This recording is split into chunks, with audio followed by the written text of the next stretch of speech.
Hi guys, welcome to Odyssey. I'm your U.S. history teacher. I'm right there. My name is Mrs. Dunlop, Melanie Dunlop to be exact, and I'm going to guide you through U.S. history this year.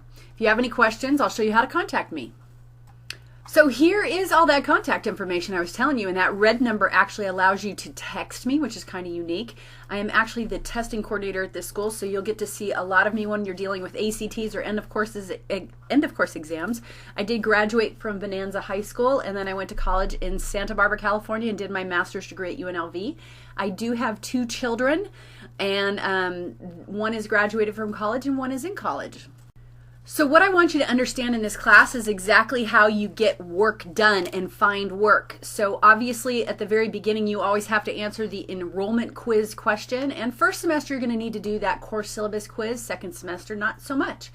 Every unit is going to have a title, every unit is going to have this green book looking thing that says lesson next to it, and that's where you're actually going to find all the necessary information in order to complete the work in a class, which is mainly your, there's videos, there's all kinds of things to help you understand the content of the subject, but there's also a PowerPoint or a video that will help you actually with the chapter, so that it does reduce the chapter a little bit for you. And then below that you see where the lessons are that you click on.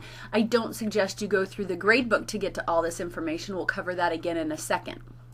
So after you click on that green book icon area, you will see something like this, and there's typically those 5 pages in the upper left. There could be a couple of more, one might say semester project or something like that, but again, this is where you find all that information that you will not find in a grade book.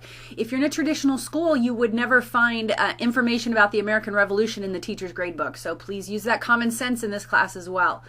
So what you guys can see there is that it's on the introduction page. That's a video there. There's some explanations, and then you can see the different tabs that you would be able to go to from this area. The information tab is a very important one because this allows you to either download a PowerPoint or watch a video if you have some learning disabilities and you need to hear the information given to you rather than read it. You can also download often things to the iPad or a phone. I try to do that for accessibility if you are working on one of those things, but you cannot typically use a Control F on those types of things.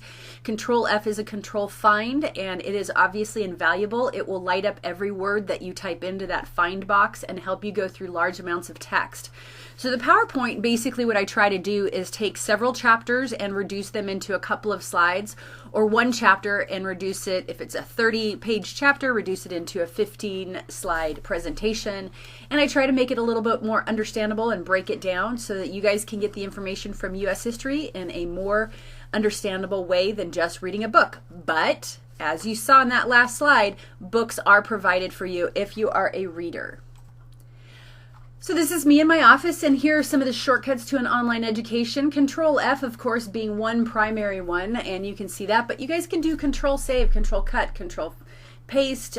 There's just so many ways to use these buttons, and here's a little educational blurb as to how to do that. I suggest you pay attention to using these now that you are doing school online. It is definitely helpful. And so in this class, you guys are allowed to do things twice. You're allowed to print out the questions first. You're allowed to see the PowerPoint presentations or have it read to you. You are allowed to, I'm trying to think of all the different ways that you're allowed to get the work done, but you get to see everything ahead of time by seeing the printout, and then you also get to complete the work, and you get 2 attempts to do it. If you need a 3rd attempt, obviously I can help you out with that. But again, you are giving so many opportunities to not only pass this class, but to get an A. I suggest you take advantage of that while you're at Odyssey and get that great GPA. And so if you are still confused, I suggest that you actually communicate with me. And so here again, I show you some of those different ways of communication: email, my phone number, which is my extension at my desk, and then of course the ability to text me, which comes up on Google Voice.